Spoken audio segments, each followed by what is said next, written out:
ছাত্রছাত্রীদের নিয়ে বিদ্যালয়ে খাদ্য উৎসবের আয়োজন জলপাইগুড়িতে। বিদ্যালয়ের ছাত্রছাত্রীদের নিয়ে আনন্দদায়ক খাদ্য উৎসব পালন জলপাইগুড়ি শহর সংলগ্ন কুমারপাড়া অ্যাডিশনাল প্রাথমিক বিদ্যালয়। শিশুরা বাড়ি থেকে নানান ধরনের খাবার তৈরি করে নিয়ে এসে বন্ধুদের সঙ্গে ভাগাভাগি করে খায়। স্কুলেই ছাত্রছাত্রীদের জন্য পাটিসাপটা পিঠে বানিয়ে খাওয়ানোর উদ্যোগ নেওয়া হয় বিদ্যালয়ের তরফে। এক এক বছর এক এক রকমের পিঠে পুলি বানিয়ে খাওয়ানো হয় ছাত্রছাত্রীদের।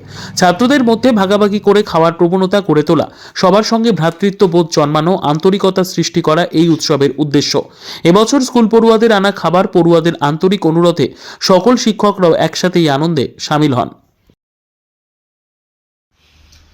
কুমারপাড়া অ্যাডিশনাল প্রাথমিক বিদ্যালয় সদর উত্তর মণ্ডলের অন্তর্গত, জেলা জলপাইগুড়ি। আজকে আমাদের বিদ্যালয়ে আমরা ছাত্রছাত্রীদের নিয়ে এক আনন্দদায়ক খাদ্য উৎসব পালন করলাম। এই উৎসবে সমস্ত শিশুরা, ছাত্রছাত্রীরা তাদের বাড়ি থেকে নানান ধরনের খাবার দাবার বানিয়ে নিয়ে এসে সবাই বিদ্যালয়ে ভাগাভাগি করে বন্ধুদের মধ্যে খেলো।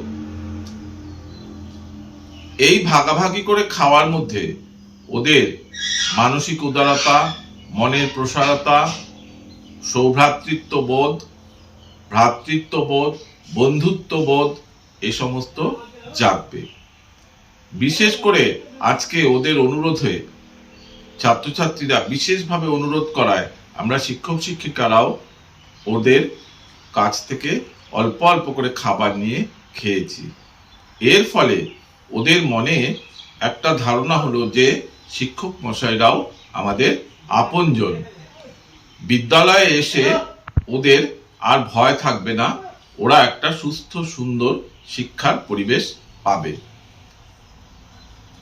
এই খাদ্য উৎসবের মাধ্যমে সবার মধ্যে এই যে একটা সৌভ্রাতৃত্ব বোধ গড়ে তোলা, উদার মানসিকতা, মনের উদারতা বৃদ্ধি, এসবের কারণেই আমরা আজকে ভীষণ ভীষণ এক আনন্দ মুখর দিন কাটালাম।